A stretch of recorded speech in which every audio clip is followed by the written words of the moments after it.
He made a very powerful case that the press underplayed the fact that the Indonesian government annexed this former Portuguese colony in 1975. And that if you compare it, for example, with Cambodia, where there was acreage of things, that this was a communist atrocity, whereas the other was not a communist atrocity. Well, I got quite interested in this, and I went to talk to the then deputy foreign editor of the Times. And I said, you know, we've had very poor coverage on this. And he said, you're absolutely right. There are a dozen atrocities around the world that we don't cover. This is one for various reasons. So I took it up. I was working as a reporter and writer for a small alternative radio program in upstate New York, and we received audio tapes of interviews with Timorese leaders, and we were quite surprised that, given the level of American involvement, that there was not more coverage, indeed practically any coverage, of the large-scale Indonesian killing in the mainstream American media. We formed a small group of people to try to monitor this situation and see what we could do over time to alert public opinion to what was actually happening in East Timor. There were literally about half a dozen people who simply dedicated themselves with great commitment to getting the story to break through. And they reached a couple of people in Congress. They got to me, for example. I was able to testify at the UN and write some things. They kept at it, kept at it, kept at it. Whatever is known about the subject essentially comes from their work. There's not much else. I wrote first an editorial called An Unjust War in East Timor. It had a map, and it said exactly what had happened. We then ran a dozen other editorials on it. They were read, they were entered in the congressional record, and several congressmen then took up the cause, and then something was done in Congress as a result of this. The fact that the editorial page of the New York Times on Christmas Eve published that editorial put our work on a very different level, and it gave a great deal of legitimacy to something that we were trying to advance for a long time, and that was the idea and the reality that a major tragedy was unfolding in East Timor. If one takes literally the various theories that Professor Chomsky puts out, one would feel that there is a tacit conspiracy between the establishment press and the government in Washington to focus on certain things and ignore certain things, so that if we broke the rules, that we would instantly get a reaction, a sharp reaction from the overlords in Washington, who would say, hey, what are you doing speaking up on East Timor? We're trying to keep that quiet. We didn't hear a thing. What we did hear, and this was quite interesting, is that there was a guy named Arnold Cohn, and he became a one-person lobby. I appreciate the nice things that Karl Meyer said about me in his interview, but I object to the notion that a one-man lobby was formed or anything like that. I think that if there weren't a large network composed of the American Catholic Bishops' Conference, composed of other church groups, composed of human rights groups, composed of simply concerned citizens and others, and a network of concern within the news media, I think that it would have been impossible to do anything at all at any time, and it certainly would have been impossible to sustain things for as long as they've been sustained. Professor Chomsky and a lot of people who engage in this kind of press analysis have one thing in common. Most of them have never worked for a newspaper. Many of them know very little about how newspapers work. When Chomsky came around, he had with him a file of all the coverage in the New York Times, the Washington Post, and other papers of East Timor. And he would go to the meticulous degree that if, for example, the London Times had a piece on East Timor, and then it appeared in the New York Times, that if a paragraph was cut out, he'd compare and he'd say, look, this key paragraph right near the end, which is really what tells the whole story, was left out of the New York Times version of the London Times thing.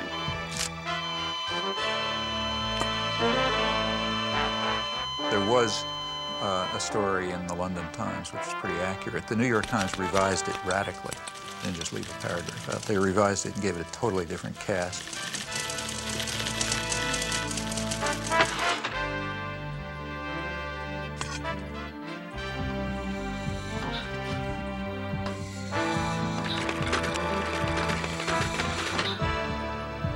It was then picked up by Newsweek, giving it the New York Times cast. It ended up being a whitewash, whereas the original was an atrocity story. So I said to Chomsky at the time, I said, well, it may be that you're misinterpreting ignorance, haste, deadline pressure, etc., for some kind of determined effort to suppress an element of the story. He said, well, if it happened once or twice or 3 times, I might agree with you, but if it happens a dozen times, Mr. Meyer, I think there's something else at work. And it's not a matter of happening 1 time, 2 times, 5 times, 100 times. It happened all the time. I said, Professor Chomsky, having been in this business, it happens a dozen times. These are very imperfect institutions. When they did give coverage, it was from the point of view of, it was a whitewash of the United States. Now, you know, that's not an error. That's systematic, consistent behavior, in this case, without even any exception. This is a much more subtle process than you get in the kind of the sledgehammer rhetoric of the people that make a to B equation between what the government does, what people think, and what newspapers say. That sometimes what the Times does can make an enormous difference. At other times, it has no influence whatsoever. So one of the greatest tragedies of our age is still happening in East Timor. The Indonesians have killed up to 1/3 of the population. They're in concentration camps. They conduct large-scale military campaigns against the people who are resisting. Campaigns with names like Operation Eradicate or Operation Clean Sweep. Timorese women are subjected to a forced birth control program. In addition, they're bringing in a constant stream of Indonesian settlers to take over the land. Whenever people are brave enough to take to the streets in demonstrations or show the least sign of resistance, they just massacre them. It's sort of like Indonesia. If we allow them to continue to stay in East Timor, the international community, they will simply digest East Timor and turn it into, trying to turn it into cash crop. I mean, this is way beyond just demonstrating the subservience of the media to power. I mean, they have real complicity in genocide in this case. The reason that the atrocities can go on is because nobody knows about them. If anyone knew about them, there'd be protests and pressure to stop them. So therefore, by suppressing the facts, the media are making a major contribution to some of probably the worst act of genocide since the Holocaust. You say that what the media do is to ignore certain kinds of atrocities that are committed by us and our friends, and to play up enormously atrocities that are committed by them and our enemies. And you posit that there's a test of integrity and moral honesty, which is to have a kind of equality of treatment of corpses. Equality of principles. I mean, that every dead person should be in principle equal to every other dead person. That's not what I say at all. Well, I'm glad that's not what you say, because in fact, that's not what you do. Of course it's not what I do, nor would I say it. That's right. In fact, I say the opposite. What I say is that we should be responsible for our own actions primarily. Because your method is not only to ignore the corpses created by them, but also to ignore corpses that are created by neither side, but which are irrelevant to your ideological That's agenda. totally untrue. Well, let me give you an example. Okay. One of your own causes that you take very seriously is the cause of the Palestinians, and a Palestinian corpse weighs very heavily on your conscience, and yet a Kurdish corpse does not. That's not true at all. I've been involved in Kurdish support groups for years. That's absolutely true. That's absolutely false. I mean, just ask the Kurdish, ask the people who are involved in, I mean, you know, they come to me, I sign their petitions and so on and so forth. In fact, if you look at the things we've written, I mean, let's take a look. I mean, I'm not Amnesty International. I can't do everything. I'm a single person. But if you read, say, take a look, say, at the book that Edward Herman and I wrote on this topic. In it, we discuss 3 kinds of atrocities. What we called benign bloodbaths, which nobody cares about, constructive bloodbaths, which are the ones we like, and nefarious bloodbaths, which are the ones that the bad guys do. The principle that I think we ought to follow is not the one that you stated. You know, it's a very simple ethical point. You're responsible for the predictable consequences of your actions. You're not responsible for the predictable consequences of somebody else's actions. The most important thing for me and for you is to think about the consequences of your actions. What can you affect? These are the things to keep in mind. These are not just academic exercises. We're not analyzing the media on Mars or in the 18th century or something like that. We're dealing with real human beings who are suffering and dying and being tortured and starving because of policies that we are involved in. We as citizens of democratic societies are directly involved in and are responsible for. And what the media are doing is ensuring that we do not act on our responsibilities and that the interests of power are served, not the needs of the suffering people, and not even the needs of the American people, who would be horrified if they realized the blood that's dripping from their hands because of the way they're allowing themselves to be deluded and manipulated by this system.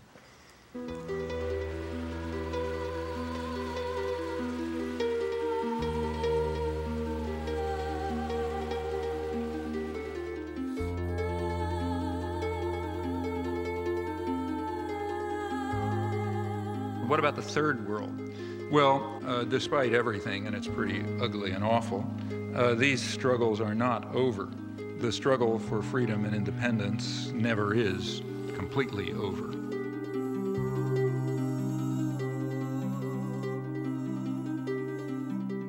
Their courage, in fact, is really remarkable and amazing. I've personally had the privilege, and it is a privilege, of witnessing it a few times in villages in Southeast Asia and Central America, and recently in the occupied West Bank, and it is astonishing to see.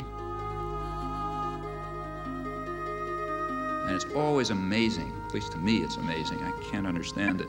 It's also very moving and very inspiring. In fact, it's kind of awe-inspiring. Now, they rely very crucially on a very slim margin for survival that's provided by dissidence and turbulence within the imperial societies. And how large that margin is for us to determine.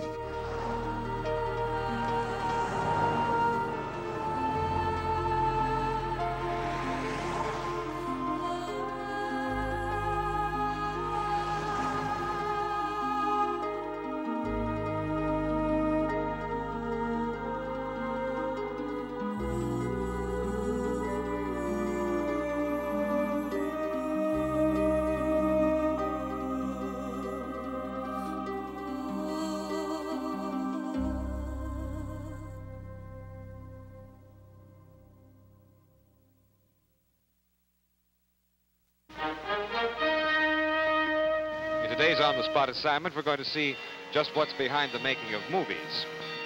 The director and the crew are shooting a documentary film. Let's take a closer look. Bob, this word documentary, what would you say is the difference between a documentary film and a feature movie? Well, there are a good many differences. One would be length. Generally speaking, documentaries are a good deal shorter than feature films. Also, documentaries have something to say in the way of a message. They are informational films. Also, another term that's used interchangeably with documentary is the word actuality films. Bob, is this the thing you hold up in front of the camera before each scene? This is a clapperboard, yes. This identifies on the visual camera the scene number and the take number, and also, as you heard, on the soundtrack. The editor back at the studio puts the two pieces of film together, matches where the lips of the clapper come together. There you are in sync. Before the break, you were mentioning the media putting forth the information that the power elite want. I'm not sure if I understand, how does the power elite do this, and why do we stand for it? Why does it work so well? Okay, well, I think here we have to, I mean, there are really two questions here. One, is this picture of the media true? And there you have to look at the evidence. I mean, I've given one example, and that shouldn't convince anybody. One has to look at a lot of evidence to see whether this is true. I think anyone who investigates it will find out that the evidence to support it is simply overwhelming. In fact, it's probably one of the best supported conclusions in the social sciences. But the other question is, how does it work? Your choice, huh? I'm the media guy. What'd you like? I got you an International Herald Tribune. You want that? Anything in a Western language which doesn't include that. What do you got? Financial Times? Absolutely. That's the only paper that tells the truth. Did you get the one where they've been debating back and forth? NRC Handelsblatt. Handelsblatt. Okay, that's the...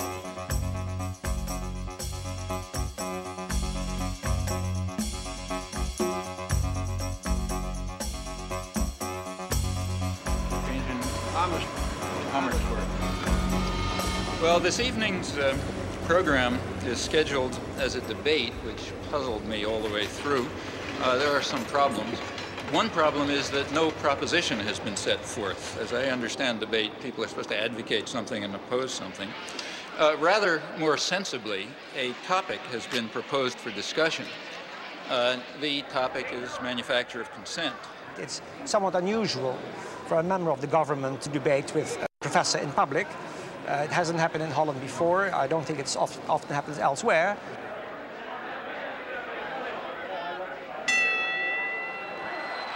Mr. Borgestein, the floor is yours. Now, we all know that a theory can never be established merely by examples. It can only be established by showing some internal inherent logic. Professor Chomsky has not done so. Professor Chomsky? He's quite right when he says you can't just pick examples. You have to do them in a rational way. That's why we compared examples. The truth is that things are not as simple as Professor Chomsky maintains. Another of Professor Chomsky's case studies concerns the treatment that Cambodia has received in the Western press. Here he goes badly off the rails. We didn't discuss Cambodia. We compared Cambodia with East Timor, two very closely paired examples. And we gave approximately 300 pages of detail covering this in Political Economy of Human Rights, including a reference to every article we could discover about Cambodia. Many Western intellectuals do not like to face the facts and balk at the conclusions that any untutored person would draw. Many people are very irritated by the fact that we exposed the extraordinary deceit over Cambodia and paired it with the simultaneous suppression of the US-supported ongoing atrocities in Timor. People don't like that. For one thing, we were challenging the right to lie in defense of the state. For another thing, we were exposing the apologetics and support for actual ongoing atrocities. That doesn't make you popular. Where did he learn about the atrocities in East Timor or in Central America, if not in the same free press which he so derides? You can find out where I learned about them by looking at my footnotes. I learned about them from human rights reports, from church reports, from refugee studies, and extensively from the Australian press. There was nothing from the American press because it was silenced. Chairman, this is an attempt at intellectual intimidation. These are the ways of the bully. Professor Chomsky uses the oldest debating trick on record. He erects a man of straw and proceeds to hack away at him. Professor Chomsky calls this the manufacture of consent. I call it the creation of consensus. In Holland, we call it draagvlak, which means foundation. Professor Chomsky thinks it is deceitful, but it is not. In a representative democracy, it means winning people for one's point of view. But I do not think that Professor Chomsky believes in representative democracy. I think he believes in direct democracy.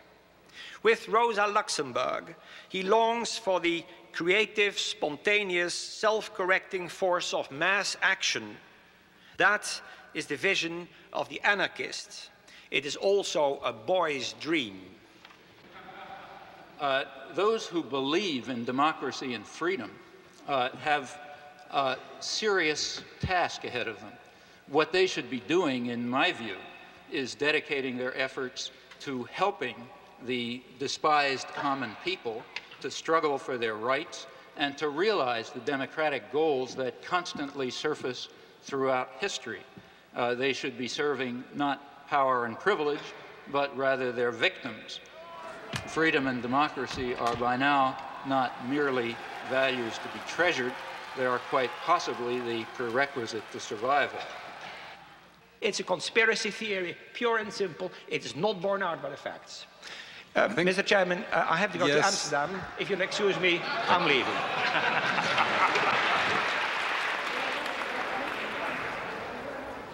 One thing is sure. Their consent has not been manufactured tonight. There is nothing more remote from what I'm discussing or what we have been discussing than a conspiracy theory. If I give an analysis of, say, the economic system, and I point out that General Motors tries to maximize profit and market share, that's not a conspiracy theory. That's an institutional analysis. It has nothing to do with conspiracies. And that's precisely the sense in which we're talking about the media. The phrase conspiracy theory is one of those that's constantly brought up, and I think its effect simply is to discourage institutional analysis. Do you think there's a connection somehow about what the government wants us to know and what the media tell us? It's not communism, but I think to a certain point, it is sensitized. They don't always tell, I guess, John, they don't always tell the truth the way it goes, huh? Got that right. You think that the information you're getting from this paper is biased in any way? Or? Oh, yeah. I think by and large it's well done. You get both sides of the stories. You get the liberal side and the conservative side, so to speak. But I don't think you get a very balanced picture because they only have 20 seconds, 30 seconds for a news item or whatever, and they're going to pick out a highlight, and every network is going to cover the same highlight, and that's all you're going to see. You get what they want you to hear. Do you think they're biased in some way then? Yeah. Here we go. See you later.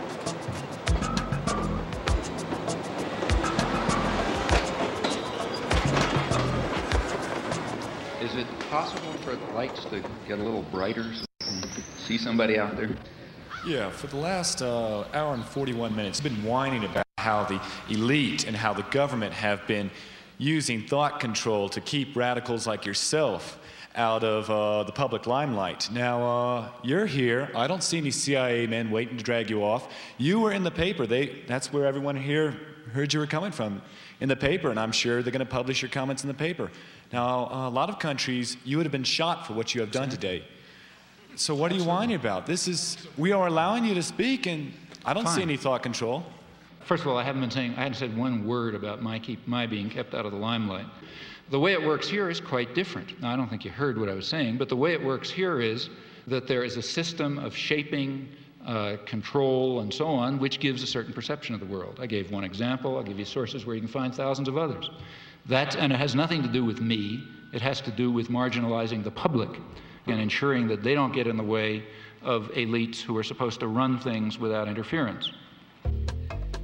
In a review of the Chomsky Reader, it was written that as he's been forced to the margins, he's become strident and rigid. Do you feel this categorization of your later writings is accurate and that you've been a victim of this sort of process you've been describing? Well, the business about being forced to other people will have to judge about the stridency. I don't believe it, but anyway, that's for other people to judge. However, the matter of being forced to the margins is a matter of fact, and the fact is the opposite of what is claimed. The fact is it's much easier to gain access to even the major media now than it was 20 years ago. You've dealt in such unpopular truths and have been such a lonely figure as a consequence of that. Do you ever regret either that you took the stands you took, have written the things you have written, or that we had listened to you earlier? I don't. I mean, there are particular things which I would do differently because you think about things, you do them differently. But in general, I would say I do not regret it. I mean, do you like being controversial? No, it's a nuisance. Because this mass medium pays little attention to the views of dissenters, not just Noam Chomsky, but most dissenters do not get much of a hearing in this medium. No, in fact, that's, again, completely understandable. They wouldn't be performing their societal function if they allowed favored truths to be challenged. Now, notice that that's not true when I cross the border anywhere, so that I have easy access to the media in just about every other country in the world. There's a number of reasons for that, and one reason is I'm primarily talking about the United States, and it's much less threatening. Your view there is that the militarization of the American economy essentially has come about because there are not other means of controlling the American population. In a democratic society. I mean, it may be paradoxical, but the freer the society is, the more it's necessary to resort to devices like induced fear.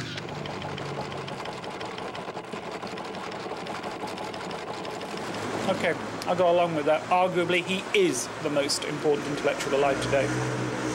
And if my program can give him 500,000 people listening or 750,000 people listening, I'll be delighted. Okay, Professor, and you're on time.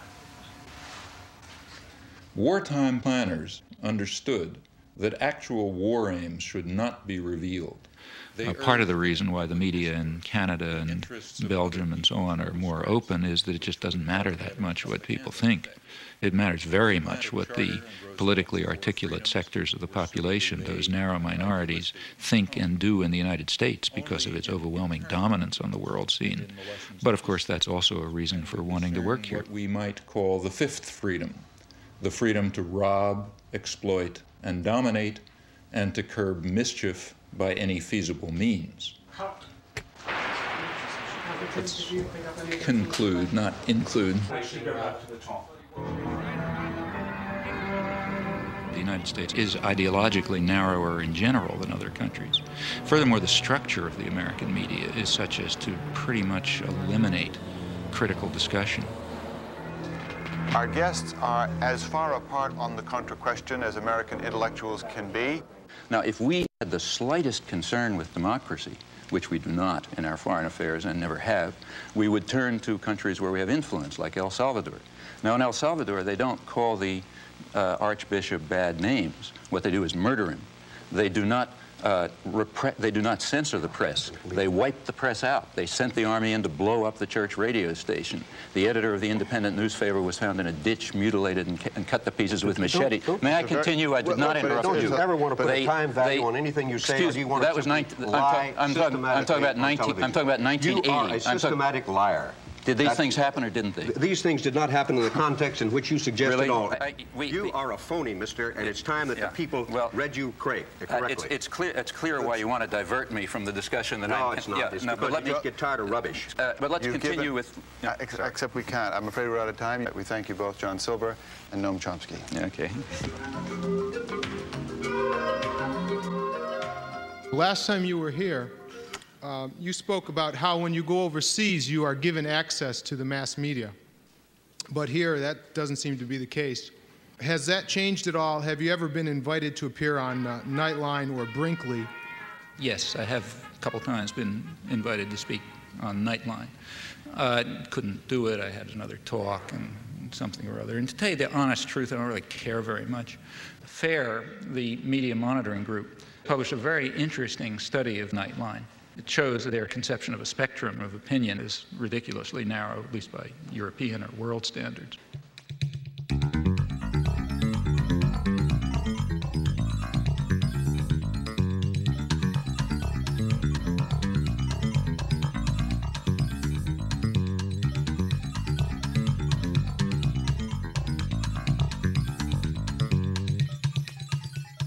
Let me tell you a personal experience. I happened to be in Madison, Wisconsin, on a listener-supported radio station, community radio station, a very good one. I was having an interview with the news director. I've been on that program dozens of times, usually by telephone. And he's very good. He gets to all sorts of people. And he started the interview by playing for me a tape of an interview that he had just had and had broadcast with the guy who's some mucky-muck in Nightline. I think his name is Jeff Greenfield or some such name. Does that name mean anything? I'm Jeff Greenfield for Nightline in New York. What about just in the selection of guests to analyze things? Why is Noam Chomsky never on Nightline? I couldn't begin to tell you. He's one of the leading intellectuals in the entire world. I have no idea. I mean, I can make some guesses. He may be one of the leading intellectuals who can't talk on television. You know, that's a standard that's very important to us. If you got a 22-minute show and a guy takes 5 minutes to warm up, now I don't know whether Chomsky does or not, he's out. One of the reasons why Nightline has the usual suspects is one of the things you have to do when you book a show is know that the person can make the point within the framework of television. And if people don't like that, they should understand it is about as sensible to book somebody who will take 8 minutes to give an answer as it is to book somebody who doesn't speak English. But in the normal given flow, that's another culture-bound thing. We got to have English-speaking people. We also need concision. So Greenfield, or whatever his name is, hit the nail on the head.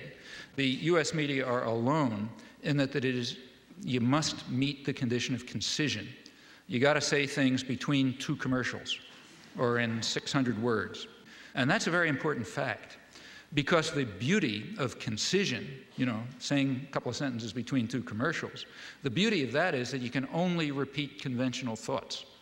I was reading Chomsky 20 years ago. I think his notion, didn't he co-author a new book called Engineering Consent or The Manufacturing of Consent? I mean, some of that stuff to me looks like it's from Neptune. This is the first time the Neptune system has been seen clearly by human eyes. These pictures, taken only hours ago by Voyager 2, are its latest contribution. He's perfectly entitled to say that I'm seeing it through a prism, too. But my view of that, of his notions about the limits of debate in this country, is absolutely wacko. Suppose I get up on Nightline, say, and I'm given whatever it is, 2 minutes, and I say Gaddafi is a terrorist, Khomeini is a murderer, et cetera, et cetera. The Russians, invaded Afghanistan, all this sort of stuff. I don't need any evidence. Everybody just nods. On the other hand, suppose you say something that just isn't regurgitating conventional pieties. Suppose you say something that's the least bit unexpected or controversial. Suppose you say... the biggest international terror operations that are known are the ones that are run out of Washington. Or suppose you say, what happened in the 1980s is the U.S. government was driven underground. Suppose I say the United States is invading South Vietnam, as it was.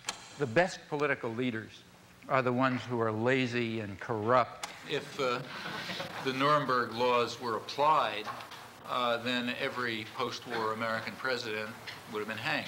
The Bible is probably the most genocidal book in our total canon. Education is a system of imposed ignorance. There's no more morality in world affairs fundamentally than there was in the time of Genghis Khan. They're just different, they're just different factors to be concerned with. Noam Chomsky, thank you. Well, people will quite reasonably expect to know what you mean. Why did you say that? I never heard that before. If you said that, you better have a reason, you better have some evidence. In fact, you better have a lot of evidence, because that's a pretty startling comment. You can't give evidence if you're stuck with concision. That's the genius of this structural constraint. And in my view, if people like, say, Nightline and McNeil Lehrer and so on were smarter, if they were better propagandists, they would let dissidents on, let them on more, in fact. The reason is that they would sound like they're from Neptune. Then comes our special conversation on the Middle East crisis. Tonight's is with the activist, writer, and professor Noam Chomsky. Again, there has been an offer on the table, which we rejected, an Iraqi offer last April, to eliminate their chemical and other unconventional arsenals if Israel were to simultaneously do the same. We rejected it, but I think that should be pursued as well. Sorry to interrupt you. I have to end it there. That's the end of our time. Professor Chomsky, thank you very much for joining us. AT&T has supported the McNeil Lehrer News Hour since 1983 because quality information and quality communications is our idea of a good connection. AT&T, the right choice. Oh, okay. If you just sit there for half a second, it's just for two shots, that's all, and then we can do everything else. Okay. What about the mic? I think there's some stuff hanging around here. Right, the idea of this one is it's just a shot where I'm seen talking to you and you're seen listening to me. I'll ask you, though, if you don't speak to me or move your lips so that I can be seen to be asking you a question. The reason for the shot is simply this. I'm used to it. Okay, just don't talk to me and I'll keep going, that's the thing. The reason for the shot, I'll explain it through because I usually find that's the easiest way to do it. The reason for the shot is I need a shot where you're sitting and seen, listening to me while I'm asking you a question. We can use the shot to introduce you, explain who you are, where you fit into the piece I'm doing. But if you don't speak to me, I can also use... Got it? Okay, thanks for your time. Righto. If there is a narrower range of opinion in the United States, and it is harder to express a variety of different opinions, why do you live in the U.S.? Well, I think well, first of all, it's my country, and secondly, it's in many ways, as I said before, it's the freest country in the world. I think there's more possibilities for change here than in any other country I know. But again, comparatively speaking, it's the country where the state is probably most restricted. But isn't that what you should be looking at comparatively rather than in absolute terms? But you don't create that impression. On the contrary, well, maybe I don't give the impression. I certainly say it often enough. What I've said over and over again, and I've been saying it all tonight, I've written it 1,000,000 times, is that the United States is a very free society. It's also a very rich society. Of course, the United States is a scandal from the point of view of its wealth. Given the natural advantages that the United States has in terms of resources and lack of enemies and so on, the United States should have a level of health and welfare and so on that's, order of magnitude beyond anybody else in the world. We don't. the United States is last among 20 industrialized societies in infant mortality. That's a scandal of American capitalism. And it ends up being a very free society, which does a lot of rotten things in the world. Okay? There's no contradiction there. I mean, you know, Greece was a free society by the standards of Athens, you know. It was also a vicious society from the point of view of its imperial behavior.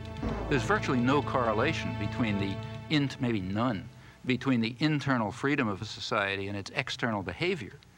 You start your line of discussion at a moment that is historically useful for you. That's what I say, you pick the beginning. Of the post-war world is that the communist imperialists, by the use of terrorism, by deprivation of freedom, have contributed to the continuing bloodshed. And the sad thing about it is not only the bloodshed, but the fact that they seem to dispossess you of the power of rational observation. May I say something? Sure. Yeah. I think that's about 5% true, and or maybe 10% true. It certainly is. Why do you give that? May I complete a sentence? Sure. I mean, it's perfectly true that there were areas of the world, in particular Eastern Europe, where Stalinist imperialism very brutally took control and still maintains control. But there are also very vast areas of the world where we were doing the same thing. And there's quite an interplay in the Cold War. You see, what you just described is I believe, a mythology about the Cold War, which might have been tenable 10 years ago, but which is quite inconsistent with contemporary scholarship. Ask a Czech. Ask a Guatemalan, ask a Dominican, ask a person from the Dominican Republic, ask a person from South Vietnam, ask a Thai. Obviously, we can't get away. If you can't distinguish between the nature of our venture in Guatemala and the nature of the Soviet Union's in Prague, then we have real difficulty. Explain me the difference. Sorry. Now, what about making the media more responsive and democratic? Well, there are very narrow limits to that. It's kind of like asking, how do we make corporations more democratic? Well, the only way to do that is get rid of them, I mean, if you have concentrated power, you can, I don't want to say you can do nothing. Like you can, like the church can show up at the stockholders meeting and start screaming about not investing in South Africa. And sometimes that has marginal effects. I don't want to say it has no effects. But you can't really affect the structure of power, because to do that would be a social revolution. And unless you're ready for a social revolution, that is, power is going to be somewhere else, the media are going to have their present structure and they're going to represent their present interests. Now, that's not to say that one shouldn't try to do things. It makes sense to try to push the limits of a system. It only takes one or two people that think they have integrity as journalists to give you some good press. See, that's important, and that goes back to something that came up before. There's a lot, there are things are complex. It's not monolithic. The mass media themselves are complicated institutions with internal contradictions. So on the one hand, there's the commitment to indoctrination and control, but on the other hand, there's the sense of professional integrity. She works alone, as her own boss, writing newspaper columns and producing radio commentaries for a hodgepodge of small clients across the country. This so-called leather-lung Texan has been firing questions at our chief executives for almost 40 years. And many a young man in this country is being disillusioned totally by his government these days. Well, this is a question which you very properly bring to the attention of the nation. It's not that we haven't been holding press conferences. I was just waiting for Sarah to come back. Mr. President, that's very nice of you, and I appreciate it. Sir, I want to call your attention to a real problem we've got in this country today. Those unique and often terrifying McClendon questions reflect her desire to dig out information. And I wanted to ask your new man what he feels. With enough know-how and persistence, she usually gets her man. What would you do if you were in a situation where you were trying to be an honest reporter and you were worried sick about your country and you saw how sick it was, and you were facing this weak White House and a weak Congress as a reporter? What would you do? I think there are a lot of reporters who do a very good job. In fact, I have a lot of friends in the press who I think do a terrific job. I know they are, but they want to. But now what? Well, you have to first of all, you have to understand what the system is, and smart reporters do understand what it is. You have to understand what the pressures are, what the commitments are, what the barriers are, and what the openings are. Like right after the Iran-Contra hearings, a lot of good reporters understood, well, things are going to be a little more open for a couple of months. So they could ram through stories that they knew they couldn't even talk about before. After Watergate. And the same after Watergate. And then, you know, it closes up again and so on. Most people, I imagine, simply internalize the values. That's the easiest way and the most successful way. You just internalize the values, and then you regard yourself, in a way correctly, as acting perfectly freely. All right, let's get to the White House now, where I think veteran correspondent Frank Sesno could tell us a little bit about self-censorship. That inertial guidance system's always going on, isn't it? Is there any formal censorship there? Well, there's no self-censorship, Reed. If somebody tells me something, I'm going to pass it on, unless there's a particular and compelling reason not to. I can't deny that I wouldn't like to have access to the Oval Office and all the same maps and charts and graphs that the president's looking at, but that's not possible, it's not realistic, and it's probably not even desirable.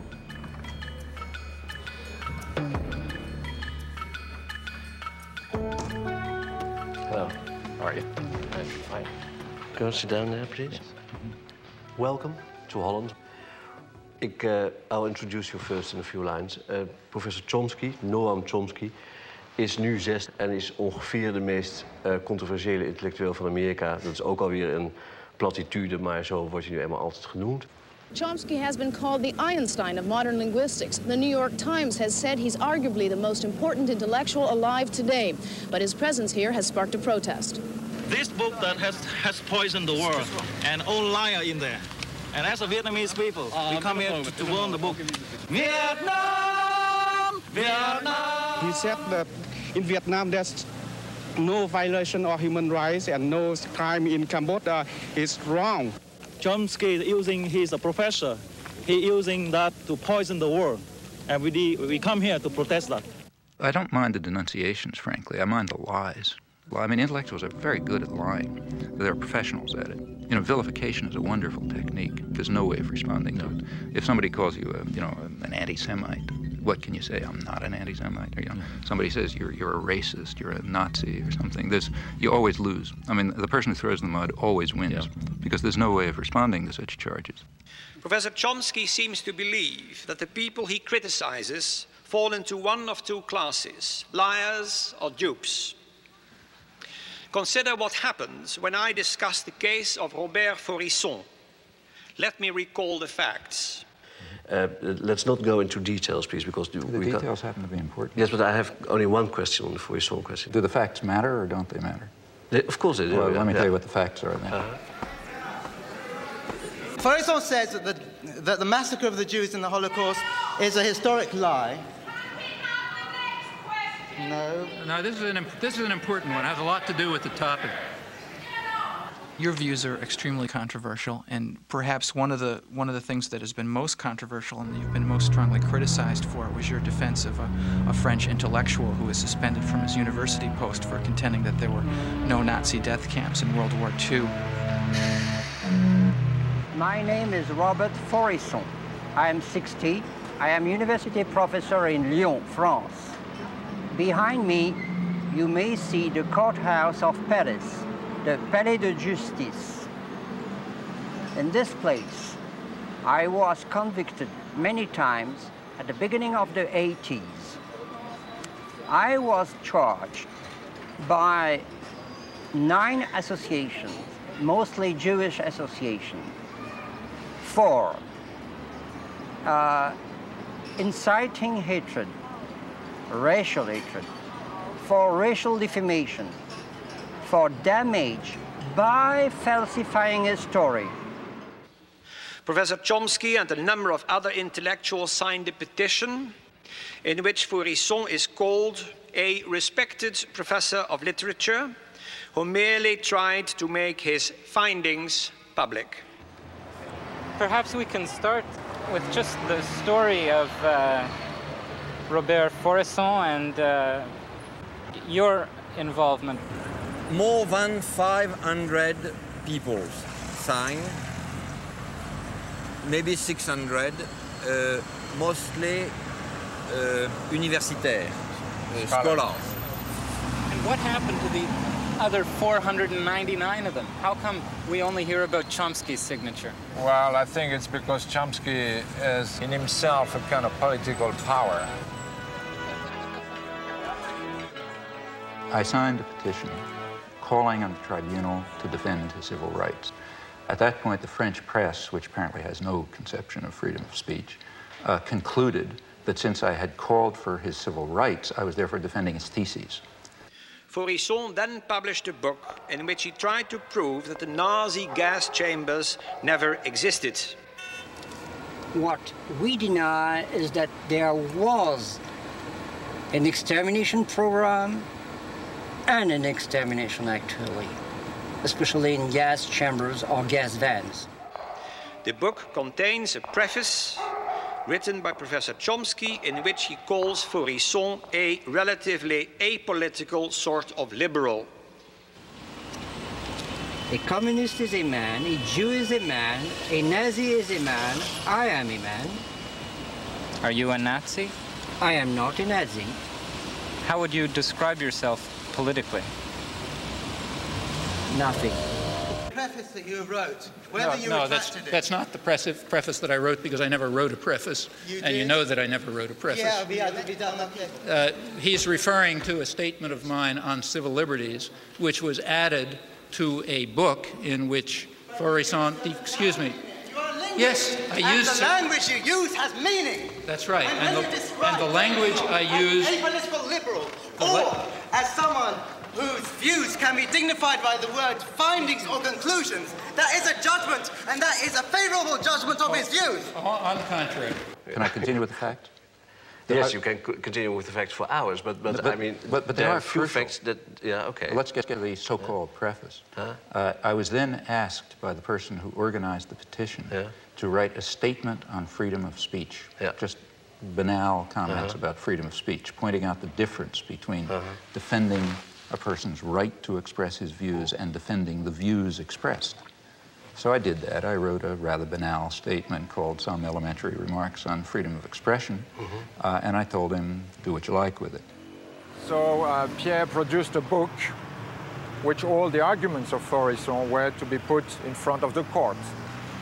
And we thought wise to use the text of Noam Chomsky as a kind of warning, a foreword, to say that it was a matter of freedom of expression, freedom of thought, freedom of research. Why did you try at the last moment to get it back from the book? That's the one thing I'm sorry about. But that's the real important thing. It's not. Of course. You mean the fact that I tried to retract it? Because with that you said it was wrong of you to do it. No, I didn't. See, in fact, take a look at what I wrote a letter, which was then publicized, in which I said, look, things have reached the point where the French intellectual community simply is incapable of understanding the issues. At this point, it's just going to confuse matters even more if my comments on freedom of speech happen to be attached to this book, which I didn't know existed. So just to clarify things, you better separate them. Now, in retrospect, I think I probably shouldn't have done that. I should have just said, fine, then let it appear, because it ought to appear. But that's, apart from that, I regard this as not only trivial, but as compared with other positions I've taken on freedom of speech, invisible. I do not think that the state ought to have the right to determine historical truth and to punish people who deviate from it. I'm not willing to give the state that right, even if they happen to But are you denying that the gas chambers ever existed? But I'm saying if you believe in freedom of speech, you believe in freedom of speech for views you don't like. I mean, Goebbels was in favor of freedom of speech for views he liked, right? So was Stalin. If you're in favor of freedom of speech, that means you're in favor of freedom of speech precisely for views you despise. Otherwise, you're not in favor of freedom of speech. There's two positions you can have on freedom of speech. Now, you can decide which position you want. With regard to my defense of the utterly offensive, the people who express utterly offensive views, I haven't the slightest doubt that every commissar says, you're defending that person's views. No, I'm not. I'm defending his right to express them. The difference is crucial, and the difference has been understood outside of fascist circles since the 18th century. Is there anything like objectivity, or scientific objectivity, reality? As a scientist, look, I'm not saying I defend the views. Look, if somebody publishes a scientific article, which I disagree with, I do not say the state ought to put him in jail, right? All right, but you don't have to support him right away and say, you know, I support him just for the sake of everybody saying that, you know, whatever he wants to say. Suppose this guy is taken to court and charged with falsification. Then I'm going to defend him, even if I disagree. But he wasn't taken to court. Oh, you're wrong. But when did you write the support? I mean, when he was brought to court. Do you support And in fact, the only support that I gave him is to say he has a right of freedom of speech, period. There is no doubt in my mind that the example that I gave about this story is the Holocaust that did not exist is very, very typical. How much I'll give you another example about the How Middle much East. of the American press believes that Faurisson has anything to say, or any press? How much of the press in France? Since I followed... What percentage would you say? I'll tell you. Is it higher than zero? Is it higher than zero? I'll tell you. Have you ever seen anything in any newspaper or any journal saying that this man is anything other than a lunatic? I'll try to answer. I'll try to answer. I think that I just followed the case. That's a simple question. I followed the case 5 or 6 years ago, and I happened to see that Noam Chomsky was in for strong criticism, even from some of his supporters, for doing something which could be interpreted only in terms of a campaign against Israel. Going back years, I am absolutely certain that I've taken far more extreme positions on people who deny the Holocaust than you have. For example, you go back to my earliest articles and you will find that I say that even to enter into the arena of debate on the question of whether the Nazis carried out such atrocities is already to lose one's humanity. So I don't even think you ought to discuss the issue if you want to know my opinion. But if anybody wants to refute Faurisson, there's certainly no difficulty in doing so.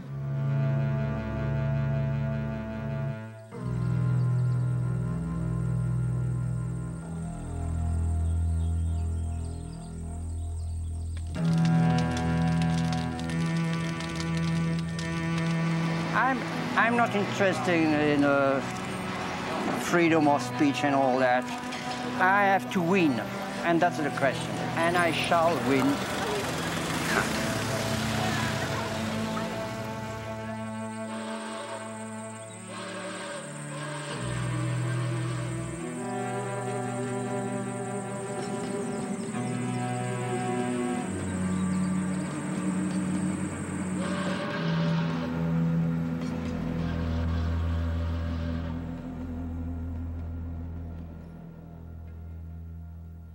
I'm just an ordinary mom who just thinks in terms of, I don't want to someday be holding my grandchildren and watching something horrible happen and feel like I didn't do anything. And I mean, it's obvious what you're doing. And my question is, on a practical level, where do you see the most practical place to put your energy? I mean, tonight I feel in overwhelm, like I feel like it's too big, it's too much to even make a dent in. The way things change is because lots of people are working all the time. And, you know, they're working in their communities, in their workplace, or wherever they happen to be, and they're building up the basis for popular movements which are going to make changes. That's the way everything has ever happened in history, you know, whether it was the end of slavery or whether it was the democratic revolutions or anything you want, you name it, that's the way it worked. You get a very false picture of this from the history books. In the history books, there's a couple of leaders, you know, George Washington or Martin Luther King or whatever. And I don't want to say that those people are unimportant, like Martin Luther King was certainly important, but he was not the civil rights movement. Martin Luther King can appear in the history books because lots of people whose names you will never know and whose names are all forgotten and who may have been killed and so on, were working down in the South. When you have activists and people concerned and people devoting themselves and dedicating themselves to social change or issues or whatever, then people like me can appear, and we can appear to be prominent, but that's only because somebody else is doing the work. My work, whether it's giving hundreds of talks a year or spending 20 hours a week writing letters or writing books, is not directed to intellectuals and politicians. It's directed to what are called ordinary people. Yeah. And what I expect from them is, in fact, exactly what they are, that they should try to understand the world and act in accordance with their decent impulses, and that they should try to improve the world. And many people are willing to do that, but they have to understand. And in fact, as far as I can see, in these things, I feel that I'm simply helping people develop courses of intellectual self-defense. What did you mean by that? What would such a course be? I don't mean go to school, because they're not going to get it there. It means you have to develop an independent mind and work on it. Now, that's extremely hard to do alone. You know? The beauty of our system is it isolates everybody. Each person is sitting alone in front of the tube. You know? It's very hard to have ideas or thoughts under those circumstances. You can't fight the world alone. Some people can, but it's pretty rare. The way to do it is through organization. So courses of intellectual self-defense will have to be in the context of political and other organization. And it makes sense, I think, to look at what the institutions are trying to do and to take that almost as a key. What they're trying to do is what we're trying to combat. If they're trying to keep people isolated and separate and, and so on, well, we're trying to do the opposite. We're trying to bring them together. So in your local community, you want to have sources of alternative action. People with parallel concerns, maybe differently focused, but at the core, sort of similar values and a similar interest in helping people learn how to defend themselves against external power and taking control of their lives and, reaching out your hand to people who need it. That's a common array of concerns. You can learn about your own values and you can figure out how to defend yourself and so on in conjunction with others. Are there one or two publications that I, as an average person, a biologist, can read to bypass this filter of our press? Now, if you ask what media can I turn to get the right answers, first of all, I wouldn't tell you that because I don't think there's an answer. The right answers are what you decide are the right answers. Maybe everything I'm telling you is wrong, okay? It could perfectly well be, I'm not God, but that's something for you to figure out. I mean, I could tell you what I think happens to be more or less right, but there isn't any reason why you should pay any attention to it. What impact do you feel alternative media is currently having or could potentially have? I'm actually a little more interested in its potential. And just to define my terms, by alternative media, I'm referring to media that are or could be citizen-controlled as opposed to state or corporate control. That's what's kept people together. To the extent that people are able to do something constructive, it's because they have some way of interacting. I mean, I've always felt it would be a very positive thing, and it should be pushed as far as it can go. I think it's going to have a very hard time. There's just such a concentration of resources and power that alternative media, while extremely important, are going to have quite a battle. It's true there are things which are small successes, but it's because people have just been willing to put in incredible effort. Like, say, take Z Magazine. I mean, that's a national magazine which literally has a staff of 2 and no resources. Tell us a little about Z Magazine, what it is and what makes it different. Go ahead. Go ahead. Thank you. We just wanted to do a magazine that would address all the sides of political life: economics, race, gender, authority, political relations. And we wanted to do it in a way that would incorporate an attention to how to not only understand what's going on, but how to make things better, what to aim toward, and to provide at the same time humor, culture, a kind of a magazine that people could relate to and could get a lot out of and could participate in.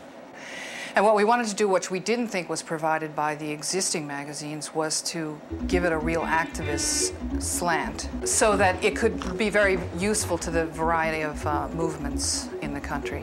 And we just felt there wasn't a magazine that reflected that inspired people and that gave people sort of a strategy and perhaps even a vision of how things could be better.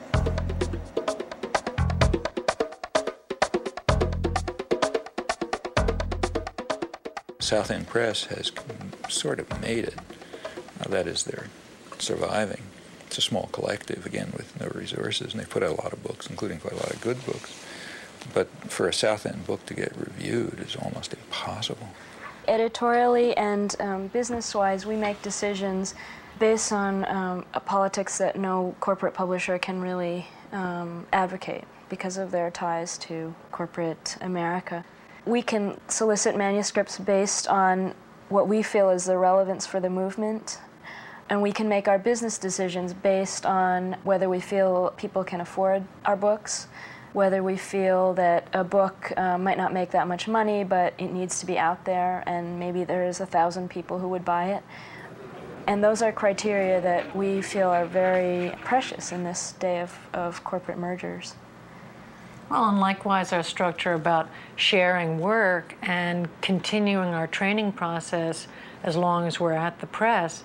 There are losses there in terms of productivity, but in terms of empowerment, all of us are then able to say, my perspective is different from yours, then all of our intelligence gets used in making those decisions, and not just whoever happens to have done it the longest, whoever happens to have graduated from the best schools in order to be the best editor, making all the decisions and only using his or her intelligence. Listener-supported radio in the United States has undergone a remarkable growth in the last decade. It's perhaps the fastest growing alternative media. There are many reasons for this.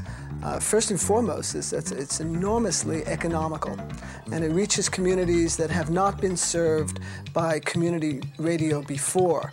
And in Boulder in particular, we see with someone like Noam Chomsky, who's been there, I believe, 3 times in the last 6 years, he has a tremendous audience, and KGNU is partly responsible for that because we play his tapes on a regular basis, we play his lectures and his interviews. So when he does come to Boulder and people hear what he has to say, they're able to tune in. It's not something exotic or esoteric that he's talking about. It's material that they're very familiar with, and he's noted this, incidentally. I mean, if there's a listener-supported radio station, that means that people can get daily, every day, a different way of looking at the world, not just what the corporate media want you to see, but a different picture, a different understanding. Not only can you hear it, but you can participate in it. You can add your own thoughts, you know, and you can learn something, and so on. Well, that's the way people become human, you know. That's the way you become human participants in a social and political system. Hello, I'm Ed Robinson, and this is Non-Corporate News. What is non-corporate news, and why is it necessary? I didn't want to just show another film at a library or something. I wanted to make my own statement. I thought it'd be more fun to do, and perhaps I could get other people involved in a project. Besides showing a film, we could make a film or a video. The local cable station's hooked up to 3 communities: Lynn, Swampscott, and Salem. So that's 30,000 people, or 30,000 homes, I'm not sure, but I'm sure a lot of people will see it, and it'll be the kind of people who don't go out to see a film. It'll go right into their houses, so if they're flipping through the channels, they might be able to get a completely new idea of the world.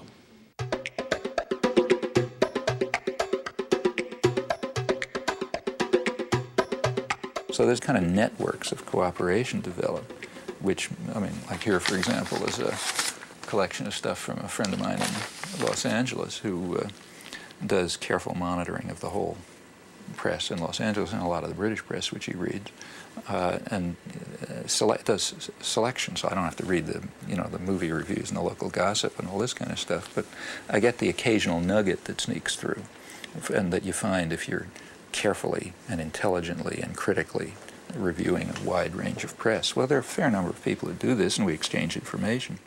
We wrote this a 2-volume work in which we saw one another for a couple weeks when we were getting started, but then we wrote 2 volumes essentially without seeing one another, just by phone, by mail, and exchanging manuscripts. But this takes a lot of communication by mail. My Chomsky file is a couple of feet thick. The end result is that you do have access to resources in a way which I doubt that any national intelligence agency can duplicate, let alone scholarship. So there are ways of compensating for the absence of resources. People can do things. Like, for example, I found out about the arms flow to Iran by reading transcripts of the BBC. And by reading an interview somewhere with an Israeli ambassador in one city and reading something else in the Israeli press. Now, okay, the information is there, but it's there to a fanatic, you know, somebody who wants to spend a substantial part of their time and energy exploring it and comparing today's lies with yesterday's leaks and so on. That's a research job. And it's, you know, it just simply doesn't make any sense to ask the general population to dedicate themselves to this task on every issue. I'm not given to false modesty. There are things that I can do, and I know that I can do them reasonably well, including analysis and, you know, study, research. I mean, I know how to do that sort of thing, and I think I have a reasonable understanding of the way the world works as much as anyone can. And that turns out to be a very useful resource for people who are doing active organizing, trying to engage themselves in a way which will make it a little bit of a better world. And if you can help in those things or participate in them, well, that's you know, that's rewarding. I wonder if you can envision a time when people like myself, again, the naive people of this world, can again take pride in the United States. And is that even a healthy wish now? Because it may be this hunger for pride in our country that makes us more easily manipulated by the powers that you talk about. I think you first of all have to ask what you mean by your country. Now, if you mean by the country, the government, I don't think you can be proud of it, and I don't think you could ever be proud of it. Or could you be proud of any government? It's not our government, you know. And you shouldn't be. States are violent institutions. The government of any country, including ours, represents some sort of domestic power structure, and it's usually violent.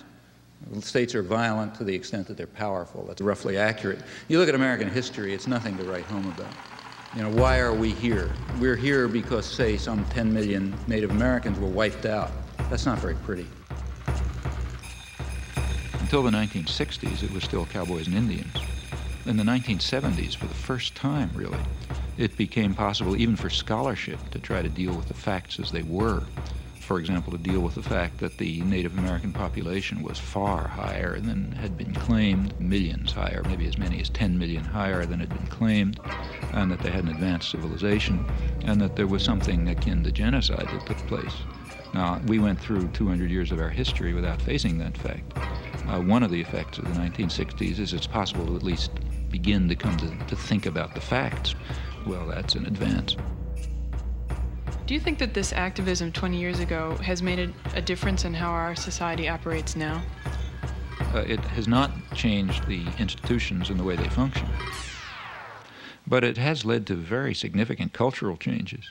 Remember, these movements of the 60s expanded in the 70s and expanded further in the 80s, and they reached into other parts of the society and different issues. A lot of things that seemed outrageous in the 60s are taken for granted today.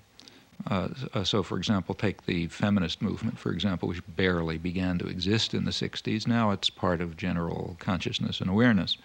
The ecological movements began in the 70s. The third world solidarity movements were very limited in the 60s. It was really Vietnam. And in the 60s also it was a student movement, as you say. Now it's not. Now it's mainstream America. If there is more dissidence now than you can remember, why do you go on to write that the people feel isolated?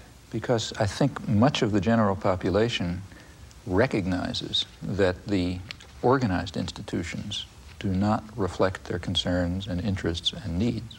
They do not feel that they participate meaningfully in the political system.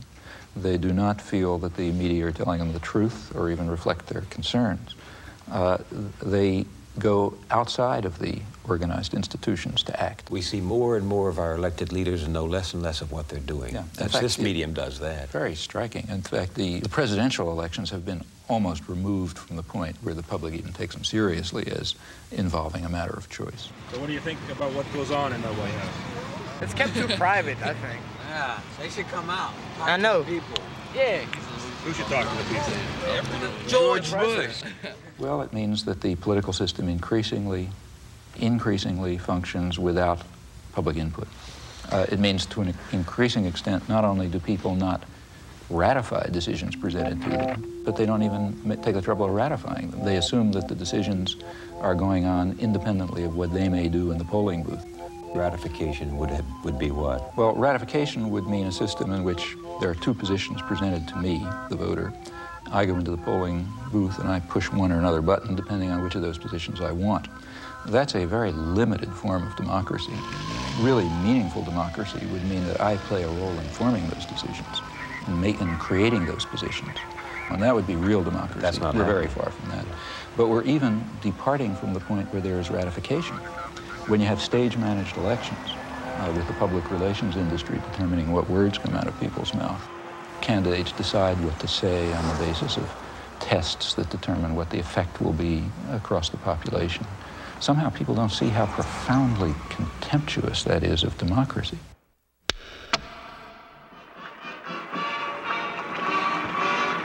The solemn moment is near, but first, the swearing in of Dan Quayle.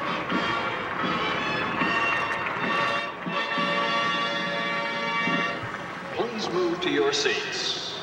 For the first time in this century, for the first time in perhaps all history, man does not have to invent a system by which to live.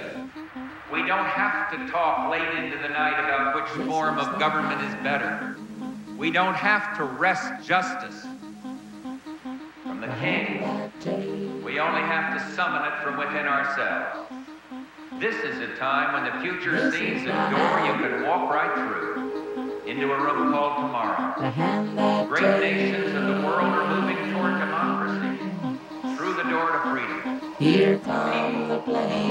Agitate for free expression and free thought. They're American planes, made in America.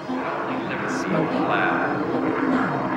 We know how to secure a more just and prosperous life for men on earth through free markets, free speech, free elections, and the exercise of free will unhampered by the state. I've spoken of 1,000 points of light, of all the community organizations that are spread like stars throughout the nation doing good. To the world, too, we offer new engagement and a renewed vow. We will stay strong to protect the peace. The offered hand is a reluctant fist. America is never wholly herself unless she is engaged in high moral principles. We as a people have such a purpose today. It is to make kinder the face of the nation and gentler the face of the world.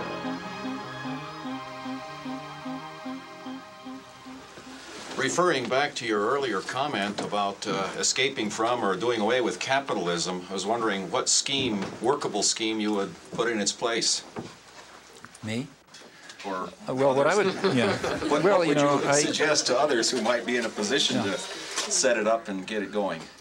Well, I mean, I think that what used to be called centuries ago wage slavery is intolerable. I mean, I don't think people ought to be forced to rent themselves in order to survive. I think that the economic institutions ought to be run democratically by their participants, by the communities in which they exist, and so on. And I think basically through various kinds of free association. Historically, have there been any sustained examples on any substantial scale of societies which approximated to the anarchist ideal? There are small societies, small in number, that have, I think, done so quite well, and there are a few examples of large-scale libertarian revolutions which were largely anarchist in their structure. As to the first, small societies extending over a long period, I myself think the most dramatic example is perhaps the Israeli kibbutzim, which for a long period, may or may not be true today, really were constructed on anarchist principles, that is, of direct worker control, integration of agriculture, industry, service, personal life on an egalitarian basis with direct and, in fact, quite active participation in self-management, and were, I should think, extraordinarily successful. A good example of a really large-scale anarchist revolution, or largely anarchist revolution, in fact, the best example, to my knowledge, is the Spanish Revolution in 1936.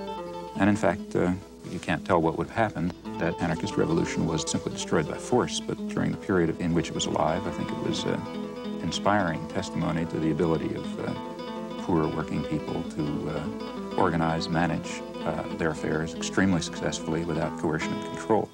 How far does the success of libertarian socialism or anarchism as a way of life really depend on a fundamental change in the nature of man, both in his motivation, his altruism, and also in his knowledge and sophistication? I think it not only depends on it, but in fact, the whole purpose of libertarian socialism is that it will contribute to it. It will contribute to a spiritual transformation, precisely that kind of great transformation in the way humans conceive of themselves and their ability to act, to decide, to create, to produce, to inquire, precisely that spiritual transformation that social thinkers from the left Marxist tradition, from Luxemburg, say, on over through anarcho-syndicalists have always emphasized. So on the one hand, it requires that spiritual transformation. On the other hand, its purpose is to create institutions which will contribute to that transformation.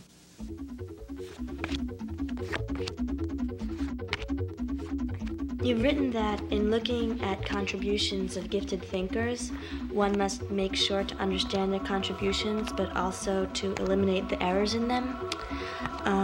And of your ideas, what would you guess would be discarded and what would be assimilated by future thinkers? Well, I mean, I would assume virtually everything would be discarded. For example, here we have to distinguish. I mean, the work that I do in my professional area, I mean, if I still believed what I believed 10 years ago, I'd assume the field is dead. So I assume that when next time you read a student's paper, you're going to see something that has to be changed, and you continue to make progress. In dealing with social and political issues, in my view, what is at all understood is pretty straightforward. I don't think that there may be deep and complicated things, but if so, they're not understood. The basic ways, to the extent that we understand society at all, it's pretty straightforward. And I don't think that those simple understandings are likely to undergo much change. The point is that you have to work. And that's why the propaganda system is so successful. Very few people are going to have the time or the energy or the commitment to carry out the constant battle that's required to get outside of, McNeil Lehrer or Dan Rather or somebody like that. The easy thing to do, you come home from work, you're tired, you've had a busy day, you're not going to spend the evening carrying out a research project. So you turn on the tube and say, it's probably right. Or you look at the headlines in the paper and then you watch the sports or something. And that's basically the way the system of indoctrination works. Sure, the other stuff is there, but you're going to have to work to find it. Modern industrial civilization has developed within a certain system of convenient myths. The driving force of modern industrial civilization has been individual material gain, which is accepted as legitimate, even praiseworthy, on the grounds that private vices yield public benefits in the classic formulation. Now, it's long been understood very well that a society that is based on this principle will destroy itself in time. It can only persist with whatever suffering and injustice it entails, as long as it's possible to pretend that the destructive forces that humans create are limited, that the world is an infinite resource, and that the world is an infinite garbage can.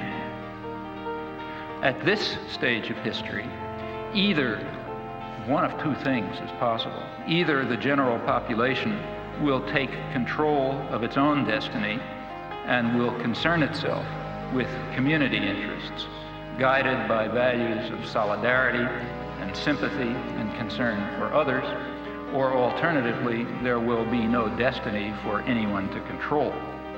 As long as some specialized class is in a position of authority, it is going to set policy in the special interests that it serves. But the conditions of survival, let alone justice, require rational social planning in the interests of the community as a whole, and by now that means the global community. The question is whether privileged elites should dominate mass communication and should use this power as they tell us they must, namely to impose necessary illusions, to manipulate and deceive the stupid majority and remove them from the public arena. The question in brief is whether democracy and freedom are values to be preserved or threats to be avoided. In this possibly terminal phase of human existence, democracy and freedom are more than values to be treasured. They may well be essential to survival. Thank you.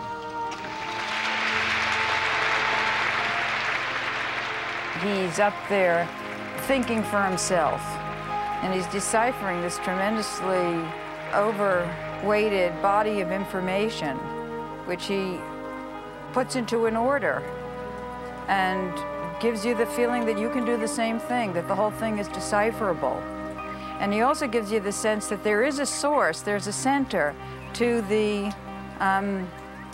to a dissenting population, although we feel that there's no center. And I think that is what reactivated in me a desire to get reacquainted with the political scene after 30 years of alienation from it. You do hundreds of interviews and lectures, and you're dealing with massacres in East Timor and invasions of Panama, etc. Pretty horrific stuff, death squads. What keeps you going? I mean, don't you get burned out on this material? Well, you know, it's mainly a matter of whether you can look yourself in the mirror, I think. Up, gotta go. Get these people in town. Okay. Maybe you can say all aboard for us. Okay. All aboard!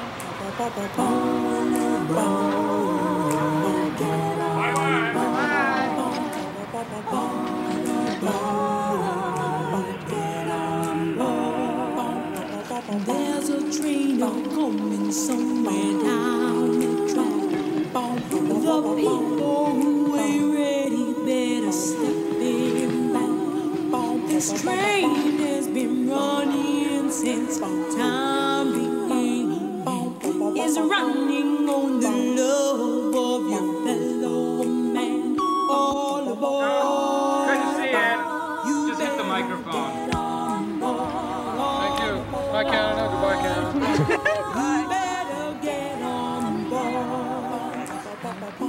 I think I've gone past the hour that you agreed to.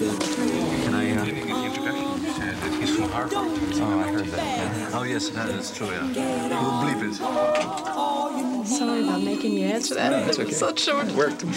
Did we hit it in 2 minutes? Or? Well, we did pretty well. Actually, that means less sports, and that's fine with me. The people out there, they don't know what's going on. If the people knew what you say here today, there'd be a heck of a change. Thank you. On that optimistic note, Professor Chomsky, thank you very much indeed. So how did it go?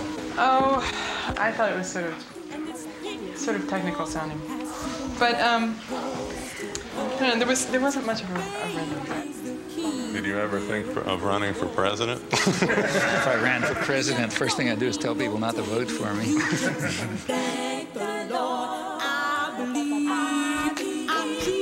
This guy's got to go home. He really does. Yeah. And people still believe that the Celtics Boston are the world champion.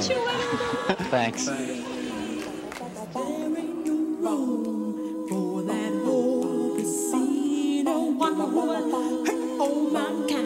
Just to save his own, you must have pity on them because their chances grow thinner. But there won't be no hiding from the kingdom's throne. All aboard, child, you better get on board. All aboard, child, you better get on board.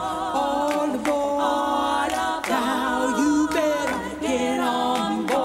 All aboard, child, you better get on board. Wait a minute, there's a train coming soon.